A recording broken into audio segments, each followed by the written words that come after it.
Has anything ever scared you so much that you are like become nauseous? Like all the time. That's anxiety. That's what that is? Existence, yes.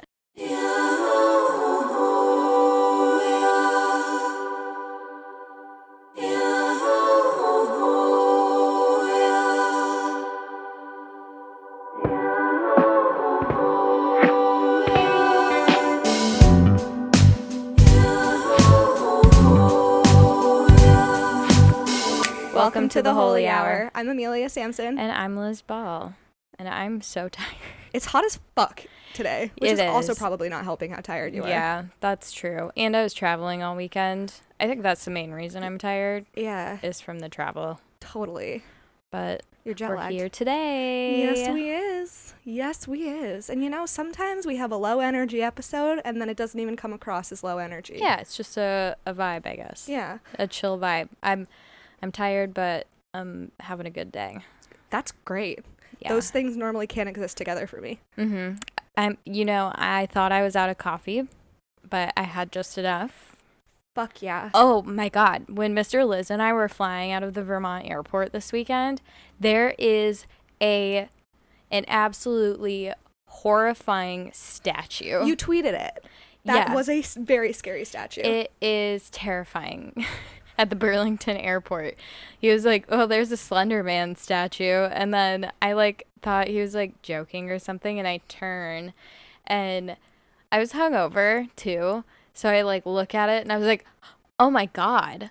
And then I was genuinely upset and shocked by this statue. It's called the Aviator, and it's going its arms are all the way back and it's bent all the way over, and its eyes.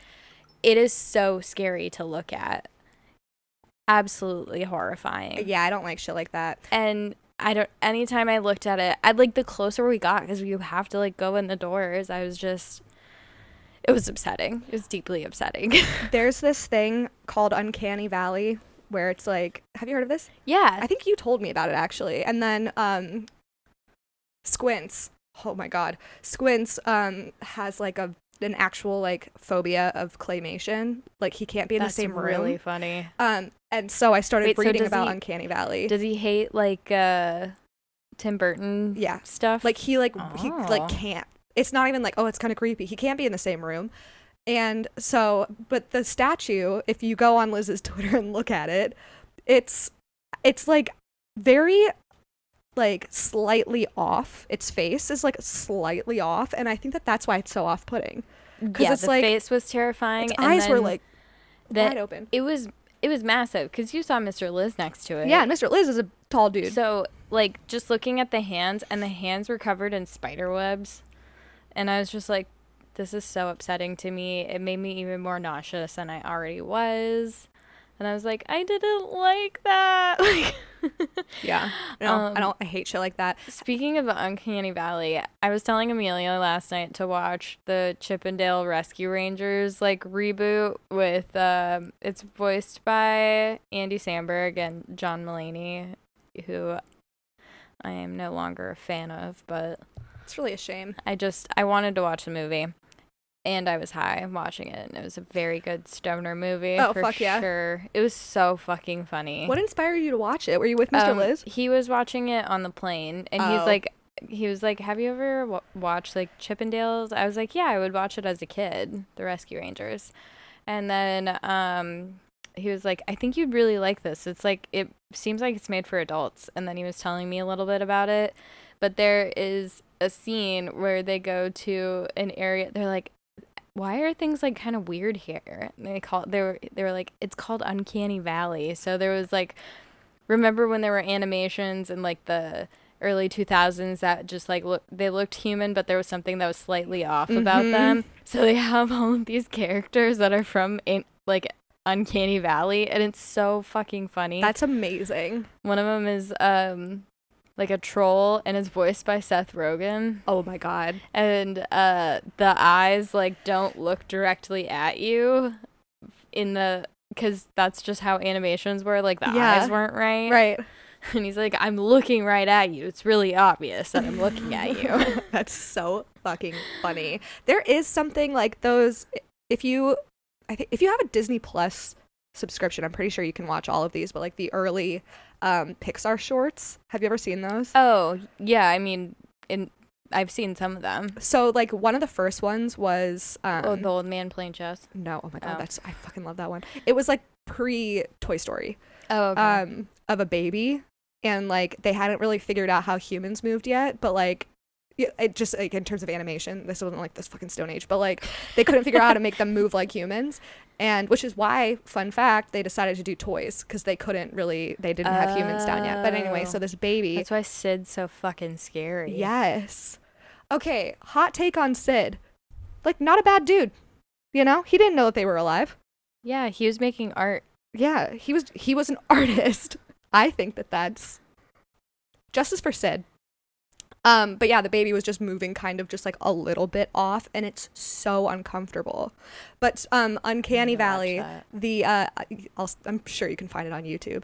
Have you seen that statue of like what humans would look like if each of their body parts were sized to how many nerve endings were in that body part? No. Oh my god, it's the scariest fucking thing. The clit would be huge. Yeah, I think it's a giant clitoris. I think that it has a penis and it's big, or at least part of it's big, and then the hands are huge. It's really interesting, but it's fucking terrifying, and it was in like all of my art books and all of my psychology books and all of my biology books. That is really funny. Fucking terrifying. Anyway, how did we get on that? The statue. Yeah. Liz had a big weekend. She was at a wedding. She looked really hot. Go to her Twitter just to see all of it. No, on it's Twitter, it's in my circle. I didn't know what that was until I saw that you added me to your circle. I just wanted a place to put all my stupid thoughts. Is that a new feature? For the people who would appreciate it. Yeah. Nice. It's like a close friend story. Exactly. There's only 12 people on it. Hell yeah, what an honor. Okay. Should we... Oh, I have a starter topic. Oh, fuck yeah. Do you see this? Mine always does that with the little side bang. No one talks about... So annoying. No one talks about how when you get curtain bangs, when you put your hair in a pony, you look the like little alfalfa. hairs stick out. Mr. Liz likes them. He's like, I think they're really cute. That's like, so funny. I never know what he is going to say he thinks is attractive. Yesterday when we were like, we took the light rail and then Ubered like from the stop back to my place, and I'm like haggard at this point. We have been traveling for like 12 hours, and I was hungover. So we're like walking in the hot sun That's to the Uber, and then he's just like, "You're such a hottie," and I was just like, thanks. Yeah. I feel disgusting. I'll be hungover more often. I'm pretty sure I forgot deodorant, but thank you. See, that's, I think, that like the assholes that are like, don't wear a lot of makeup. I feel like that's the crux of what they're trying to say. They're just not like nice about it. Just be natural. I don't like when girls wear makeup. Well, motherfucker, half the time you can't even tell. Yeah. So half the time you can't tell. A. B. If I'm not wearing makeup, you're gonna think you've never seen me without makeup. So how do you fucking know? And C, we don't do it for you. Yeah. Okay. I literally see. Mr. Liz also appreciates my makeup looks because I put thought and energy into the makeup, and he's like, "That looks so cool. How'd you do that?" And then one time I was like, "I want you to do my makeup," and he did my makeup, and it looked bad, and he was like, "This is really hard," and he's an artist, guys. So if it's king shit. Real recognize real. Mm-hmm. He's like, damn, this is really hard and you're really good at doing your makeup. So now I have a lot of respect for you. Fuck yeah. So respect people who are good at doing makeup because that's just hard. You do really cool makeup. Thank you. Yeah. Okay, so what we were going to talk about, Netflix has this new show, which funny enough, someone DM'd us today. They were like, you guys need to talk about this show. And I was like, I'm literally already planning on talking about it. That's so funny. Yeah. I only watched the first episode, but it's called How to Build a Sex Room, and it's on Netflix. So I feel like Netflix has been getting more into like talking about sex. Finally. But they also do it in a way that's kind of annoying, where they're like, yeah, she did just say butt plug. Like, My God. And you just have to deal with it. Like sponsored by like 17 magazine. Truly. It's kind of like, I was explaining it to Mr. Liz as like, it's like someone who reads 50 Shades for the first time and they're like, and that's what kink is. Mm-hmm. Like, you're like, okay. Okie dokie. Calm down. It's how I felt like I was when I first discovered BDSM. I was like, and I'm the inventor of sex. You weren't like that at all. That's how I see myself. Yeah, like now versus then. That's so funny. It was only a couple years ago. Yeah. You can listen back, guys. One of the first few episodes. That's true. You did meet Mr. Liz like within the first like 10 episodes. Yeah. Which is crazy. Left me out here just dating. Left me out to dry. We all have a different path, Amelia. Mine is great. I'm not crying. I'm just going to set the scene. This is what the vibe is. It is like if HGTV met Kink met Mary Poppins. Like the main woman who designs these rooms is just like your kinky Mary Poppins fairy godmother. Does she have a bag that like she pulls like really large things out of that shouldn't fit in the bag? She fucking does. They're sex toys. Stop. Are you serious? I was kidding. The premise of the show too. So she goes to these couples and they show her this space that they want to be like their sex room. And the first couple has this bookcase and you open the bookcase. Fuck yes. And then there's just kind of this area. And then you move a rug and then you open a hatch and you go down this ladder and it's like this sectioned off part of their basement. And they're like, this is what we want to be the sex room. What the fuck? Yeah. How do you pretty fucking cool build one of those into your existing house? I think that it was already for me. I think that the basement was already part of that and then they just like put a little hole in the floor above. I'm thinking that their basement is bigger and like this was probably just like a walled off storage area because I think it was probably just like a junky area. Got it. And then they're like, let's do something cool with this. Yeah. That's fucking dope. What else would you do with that? Honestly, making it like a wine kink cellar, a kink dungeon is pretty cool. That's such a great idea. In my opinion. And dungeon also has such like a weird connotation to it, you know? So, at first I was like assuming it was going to be lame, like just that stereotypical sex dungeon stuff you see, like where it's just very sterile and everything is black and red. You all know this about me. We need some variety. Okay. I don't feel the sexiest in a place like that. I feel a little scared. Yeah, oh, absolutely. And like bored. Whatever that combination is.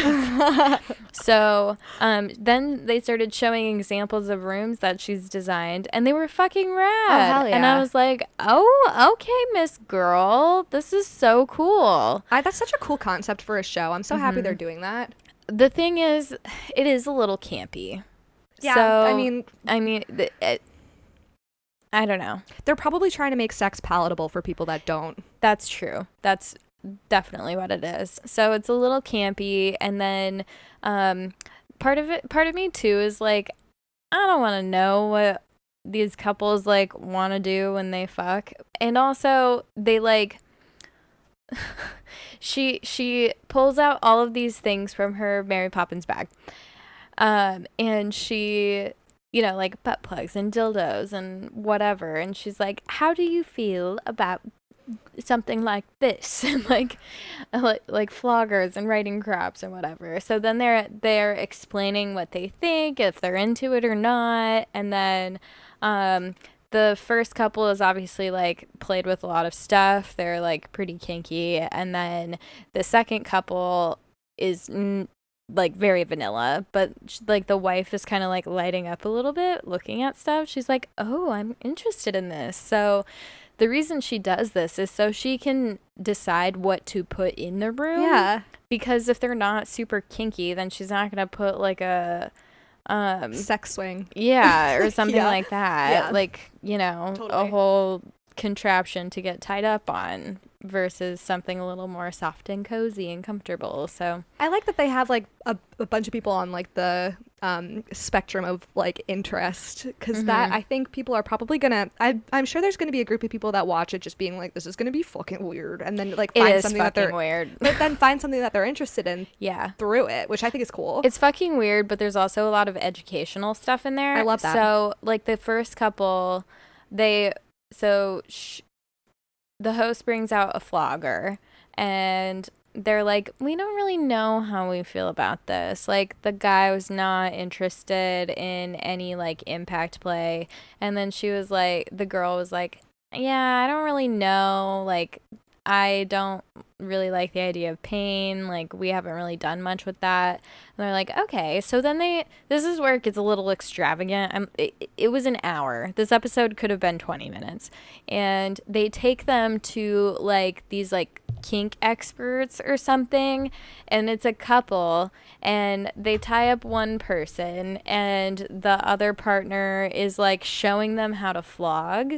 Like, on their partner. So this partner is like basically nude, and then the first person, because honestly I don't know how they identify, starts like flogging on the butt of the receiver and on the upper back. So the educational portion is learning that the safest places to flog someone is their upper back and their butt, because I told you before, floggers don't hurt. And the longer it is, the less painful it is, so like the softer it will be. That makes sense. I actually think floggers feel kind of nice. What do they look like? It's like the handle with all of the dangly strings. Okay. Like the tassels. Nice. So I mean, if they're wild, then they got stuff tied at the ends, or like knots at the end. Ooh. Yeah. Because then that'll hurt a little bit more. I think they kind of tickle. Very interesting. It's like, so impact play is not so much about pain, but also about like sensation, rather. And the thing I like about all types of impact play is it puts you in the present in your body.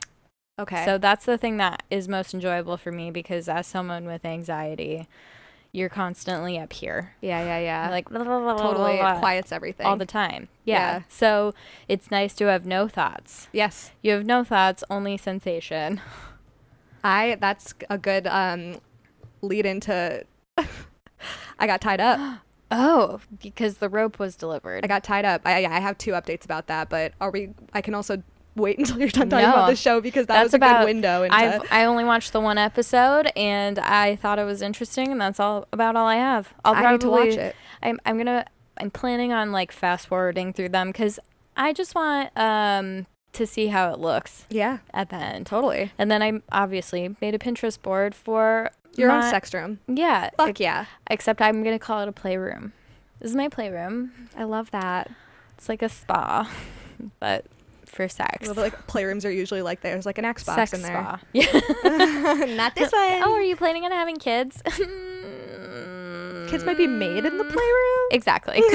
Perhaps. We're gonna practice making kids in the playroom. Yeah. So. Right. Yeah. Tell me about your rope experience. So I got tied up. First of all, the rope got delivered. It's shibari rope, so it's like it was like made for being tied 38 feet long. So we had to cut it because it was just like too much. So we cut it, and it came with a blindfold, and we also used that, and it was an insane experience. I was like, because I've been tied up, like my ex used to tie me my hands with his tie, like that would be like a thing that he would do, but like this was like he was like fucking me from behind, and my hands were tied behind my back, and I couldn't see what he was doing. And I was realizing, obviously we know, when we talk about a lot, that like that kind of thing requires a lot of trust, but like I had actually zero control over like anything, and it was phenomenal. No notes, will be doing again. But the other update about my shipment, because this, if you listened to 2 weeks ago, I mentioned that I ordered a butt plug, so I got the anal training kit. It came, and It's like... Wait, did we remove that part? Mm-mm. Okay. It is disgusting. Like, they came... So I did my research. I looked on, like, Cosmopolitan had a list of, like, best butt plugs for beginners. That's how I decided to get this kit. Okay. It came, and it's, like, plastic, like, it's like rubber, and then there's this, like, coating on it that's, like, slippery. And I was showing it to the guy that doesn't have a name, and he was like, I was like, maybe it's like to help guide it in. He's like, no, that's not, there's something like, this is like low quality. And the biggest one is like comically big. Like, it looks like a novelty gift, you know? Oh man, it's like this, it's like too big, you know what I mean? And he was telling me the smallest one is usually like what a medium would look like. So I need to go back to the drawing board. Yeah, I'll send you the one I ordered. Please at first, do, because that's the one I use, and it's an extra small. Okay. I guess you'll just have to be careful when you're using it, because we all know what happened to me. The Titanic. Yeah. What? Honestly, it's so funny to me still. I feel like there's like a pun there, like with like a Titanic and a butthole. Probably. We'll think of it. If you have a good one, let us know. Because the first butt plug I ordered is glass, and that's recommended. Glass is a good place to start, but it was too big. Yeah. Because I was like, holy fuck, this is giant. Mm-hmm. I've never put anything in my butt. I've had a thumb in there for like 2 seconds, and I didn't like it. Mm-hmm. So then I ordered one that was way smaller, or I assumed it was smaller, and it was. And started with that, but I haven't used the glass one to this day. I think I showed you the glass one. Yeah, it was pretty. Yeah, it's cute. It's like a paperweight. We made a joke about it being like your grandmother's just like a little face roller bauble. or something. Yeah.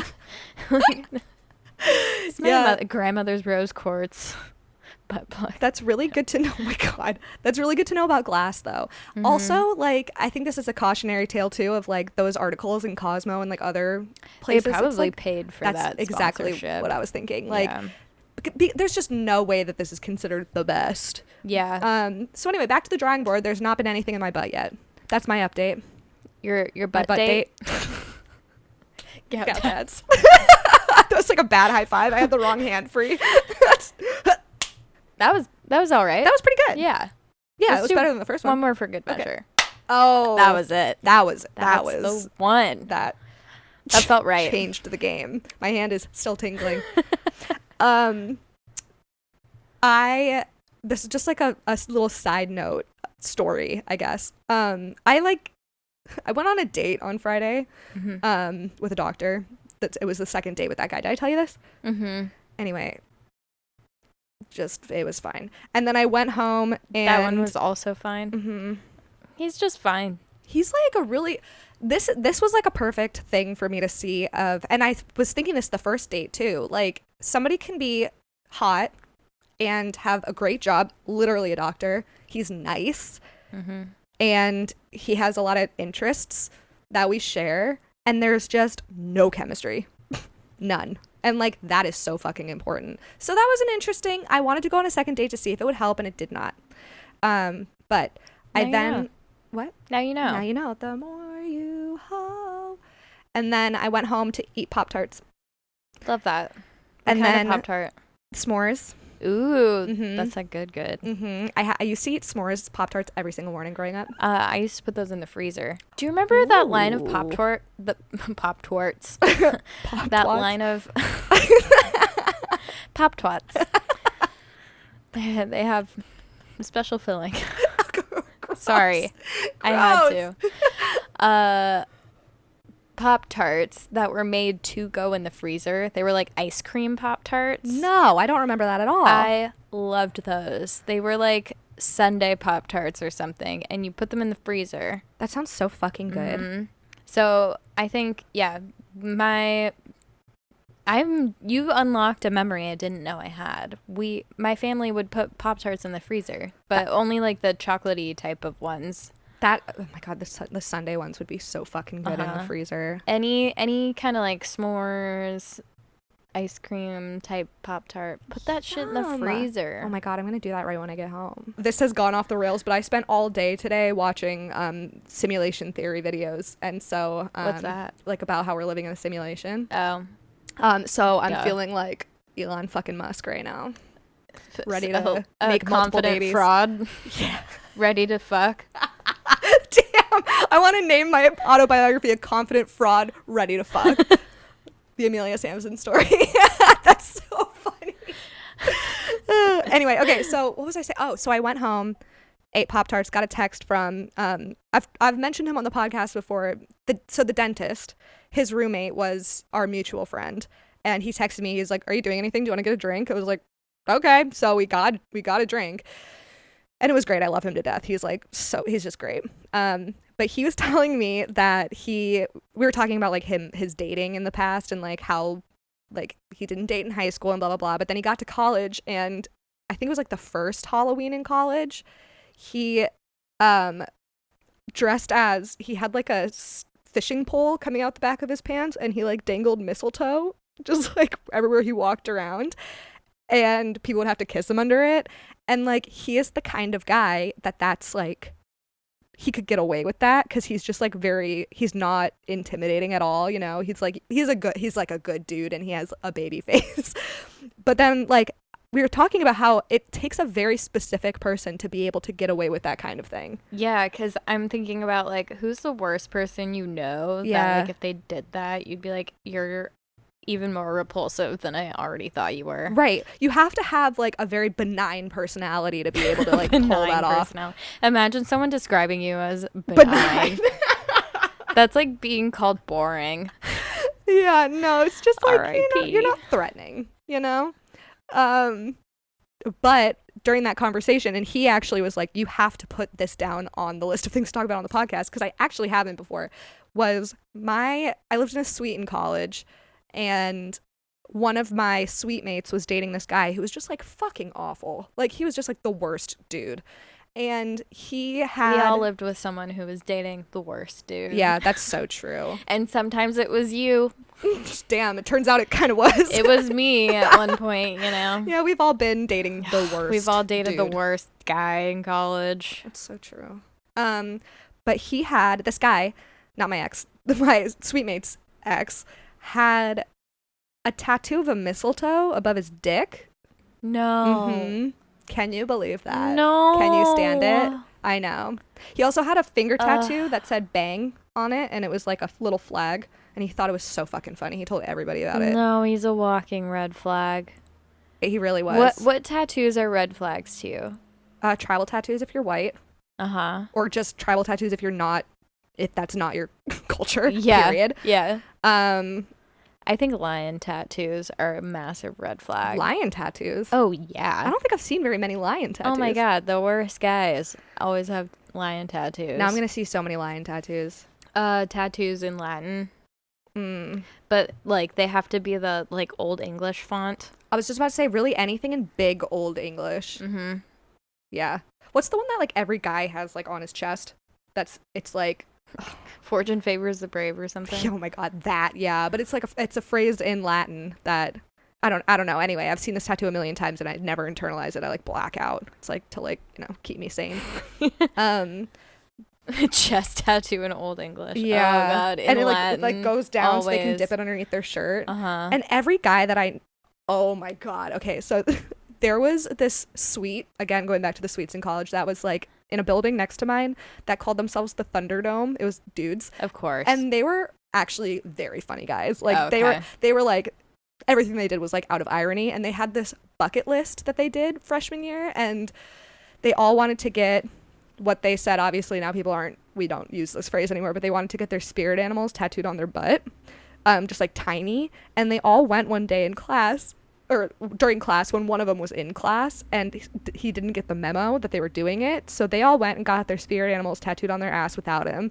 And then he was like, well, fuck, I need to go and do it. But instead of getting his spirit animal tattooed on his ass, he got YOLO tattooed like huge on his ribcage. No. In like really fancy cursive. No. And it was like when that Drake song came out, so it was like a brand new phrase. So it wasn't even like, this will be hilarious. It's like he got it because it was like hip then, and now he's stuck with this enormous YOLO tattoo.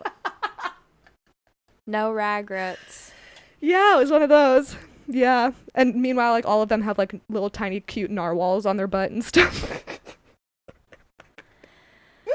Yikes. I wonder, does he think it's embarrassing? I'm certain he does. I mean, tattoo removal's a thing. It's like, it would be very expensive. It's like, it was his whole rib cage on his side. Enormous. First tattoo on your rib cage. I'm so glad I waited until I was like almost 30 to get my first tattoos. Because at least they've been thought about for more than 5 minutes. Yeah. Did I tell you that I dated someone who had like for a while exclusively only had tattoos on his butt? I think he had multiple? Like 6. Holy shit. What were they? His dog's name. Oh no. Did he do it to be funny? I think so. Okay, well then that is kind of funny. Yeah. So he got his dog's name. He got his best friend's initials. They both got each other's initials. Okay. In their own handwriting. Cute. On their butts. That's so funny. What else did he have? I don't know, like a bunch of weird shit. Were they like placed like prison tats, like how like Miley Cyrus's tattoos? Yeah, they just like kind wherever. Of yeah. Like in no. There was no particular order. That is so fucking funny. Yeah, I was several have you ever? And I know the answer is gonna be no. Have you ever had a shot in your butt? No. I like your butt cheek. So I had to have a shot in my butt cheek once, and it was so fucking painful. My ass was bruised for like 2 weeks. So I can't even imagine getting a tattoo on your ass. No. That is so painful. Yeah. Anywhere that's tender like that is gonna hurt. And they do it there because there's like so much muscle that it shouldn't hurt. Yeah, that just doesn't make any sense. Just think about, I don't know. Just don't. Just don't. I mean, you can if you want, but just know that it's gonna hurt. We have a few. I went through the inbox. Speaking of Discord, I went through the inbox to see what we have a shit ton of unread messages, both in like our primary and like requests. So, this person wrote in on June 3rd, so not too long ago. And they said, was listening to the last episode, and I just gotta say, I absolutely have tasted my own cum. Was having this conversation with a woman friend recently, and she was like, ew, what, really? I'm like, yeah, it's my own. I at least got to see what I'm putting out. Also have done a snow job multiple times. And he sent a picture. Do you know what a snow job is? No. Neither did I. What? I want you to guess what you think a snow job is at first. Okay, a snow job. Is it when you come in the air and then it rains down on you? Like a snowstorm? No. Okay, I'm going to guess again. Is it when you come and then you make a little snowman out of it? No, okay. That would be great. I love that.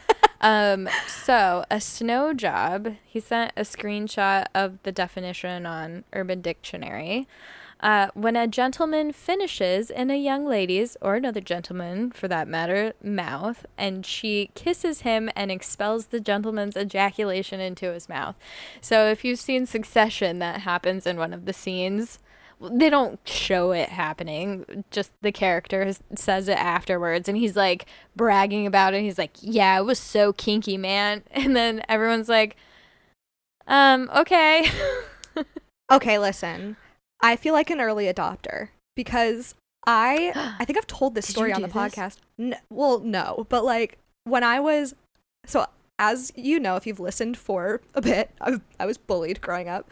And when I moved away from Philadelphia, I like started like trying to make all of the boys that bullied me in 6th grade think that I was like super cool. So like in 7th and 8th grade, I was like, yeah, I'm like hooking up with like a lot of guys over here, and they'd be like, oh, what are you doing? I love that, like, for you, like people who have sex are so cool. Oh my god. Whereas like for where I was, it was so frowned upon, but that's also because I grew up around a bunch of fucking Mormons. It was like, I don't know if it was like cool or if I was just jealous of all of the girls that were having sex. Like, all of the girls that I thought were, like, so fucking cool were, like, making out with a lot of dudes, you know? And I was like, oh, couldn't be me.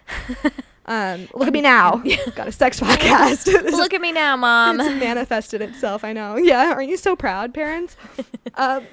But anyway, they are. Actually, that was a bad joke because they are proud of me. Very proud. But they were like, oh, well, what are you doing? These boys that used to bully me. And I was like, yeah, well, like, I've been, like, you know, giving boys blowjobs, and then, like, you know, the ones that are, like, not nice to me, I'll keep the cum in my mouth, and then I'll kiss them so it goes in their mouth. And they're like, oh, that's so fucked up, blah, blah, blah. But I did not know that it was a thing. There's a name for it. Yeah, snow job. Mm-hmm. Who would have thunk? I was using it as payback in my fake world of sex. I mean, it could be. Some people are really into it. Some people are into it. The more you hoe. I did ask. So when I had seen it on Succession, because Mr. Liz put me on to Succession, he's Everyone like, please watch it. It's actually really fucking good. I love it.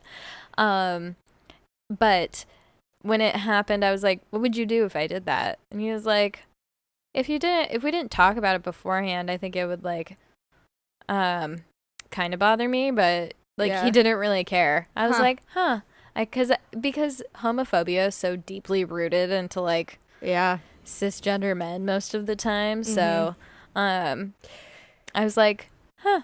It's also like, I guess it's not that weird, honestly. No, when you think about not. it, you're like, because I'll like after a guy goes down on me, I'll still kiss him. Right. So I've put someone's dick in my mouth after we've already been having sex. Yeah, same. So I'm like, it's actually not weird. I think maybe it's like, for me, it's weird. I don't know. We just said it's not weird.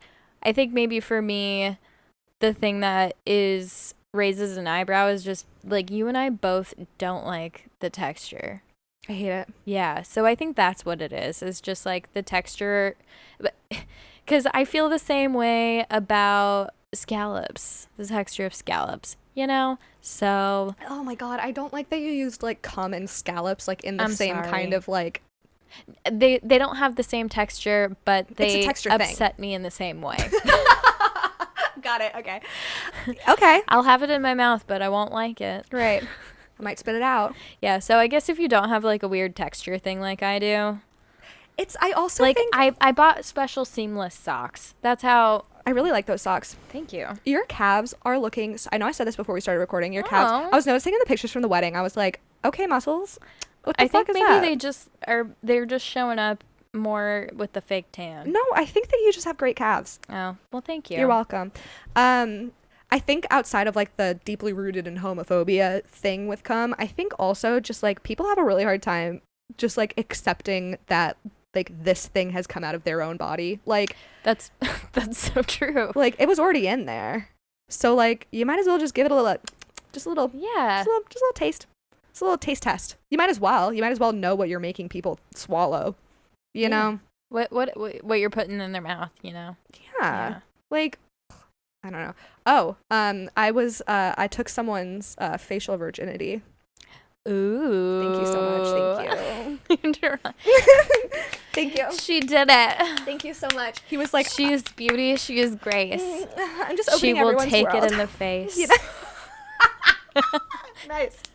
That was good. Gout dads. I know I keep having to stop myself from saying gout dads every time we high five. I know we don't have to keep doing it yet. No, you know, it's the bit, and okay. I will commit to the bit.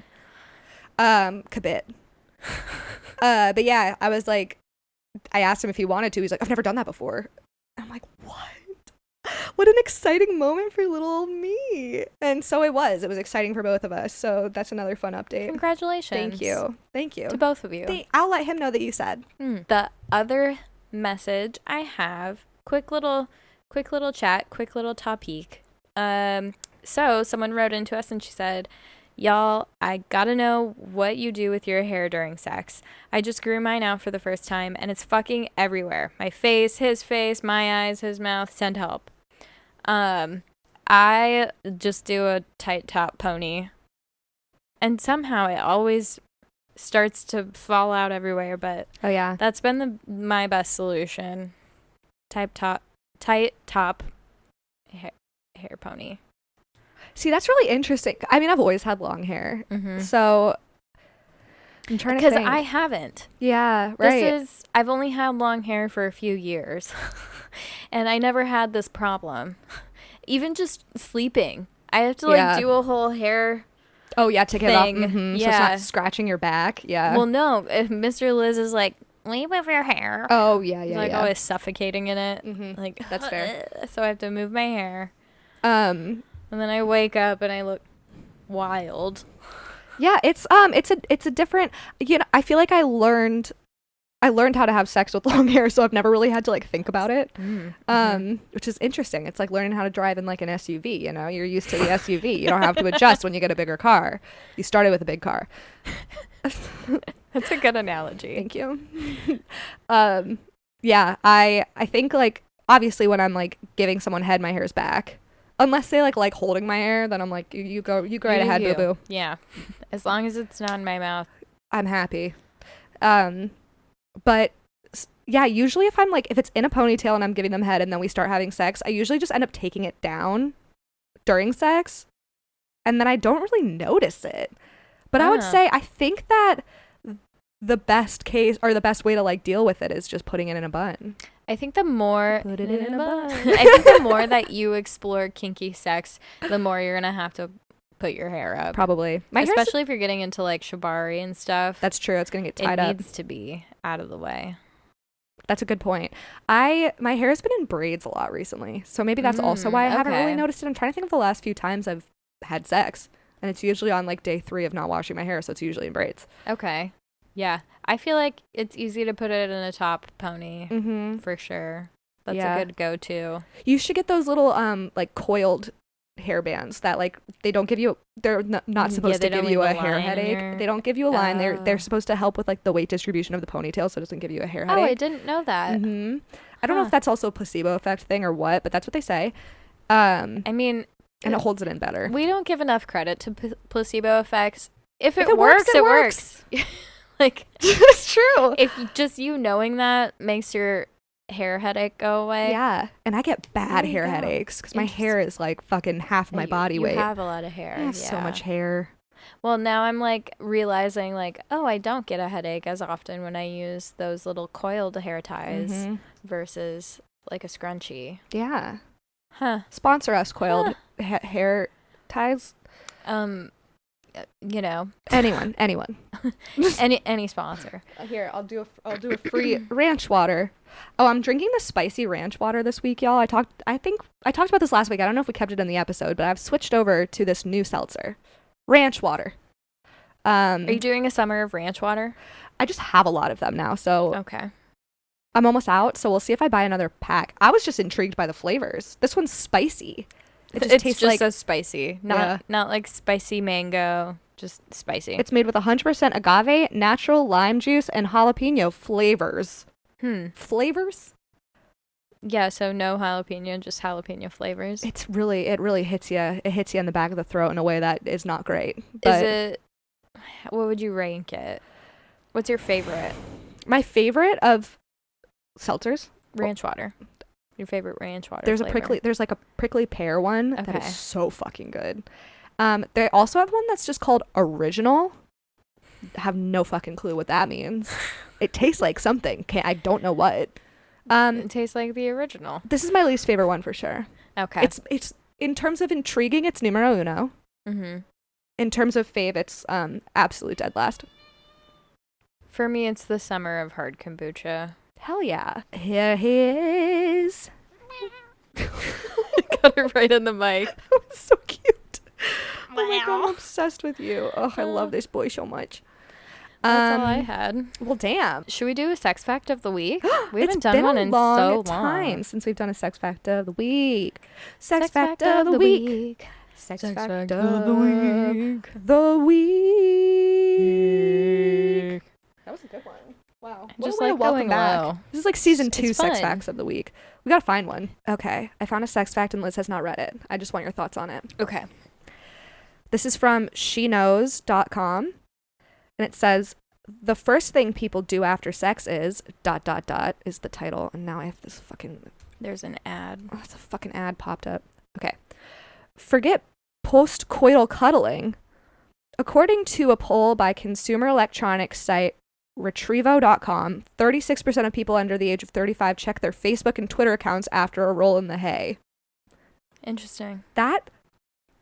what are your thoughts on that? Like, the first thing you do after sex is like, well, all right, open up the phone. Like, that blows, so to speak. Oh, man. That makes me depressed. I know. I think it is the feeling of emptiness and wanting to fulfill that because you don't know how to make a genuine connection after sex. I see so many conversations on... Am I making you sad? That's such a sad thought. I see so many conversations happening on like Twitter or TikTok where people are like, no, it's like different for men when they're talking about post-nut clarity. They're like, it's like depressing. I like can't look at my girl the same way. And I'm like, that is a problem. Not normal. No. That is very, very sad. Yeah. And if that's how you view sex, that's a you thing. That is not about your partner. So something like this, I think it is just kind of like that need for connection and not knowing how to get it.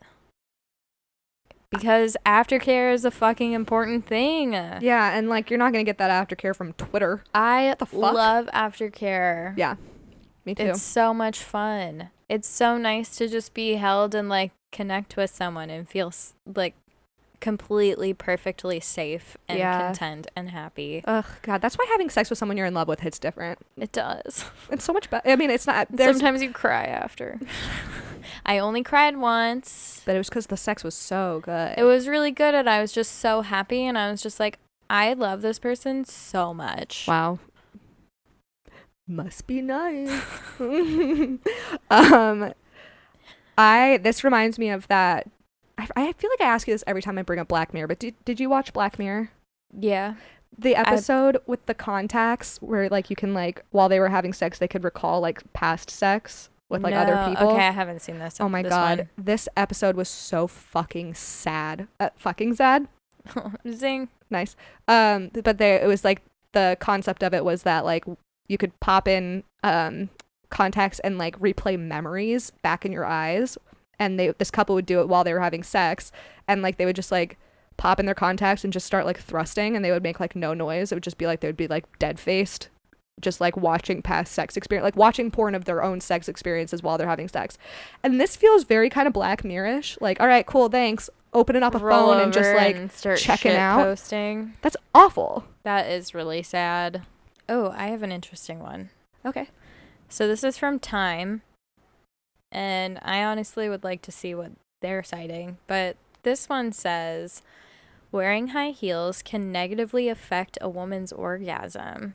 Certain high-end shoe brands developed the arch in their high-heeled shoes to approximate the arch in a woman's pelvis when she is having an orgasm. The heels create a contraction in the pelvic floor, which is problematic because the pelvic floor then cannot contract further during orgasm. An orgasm is usually like going from 0 to 60, explains Fromberg. If you're already at 55 from wearing heels, you're not going to have a full experience. So wear heels to orgasm is what I'm getting from it. No, don't wear heels. Well, if you don't want to have, if you're already at 55 wearing heels, then why have sex?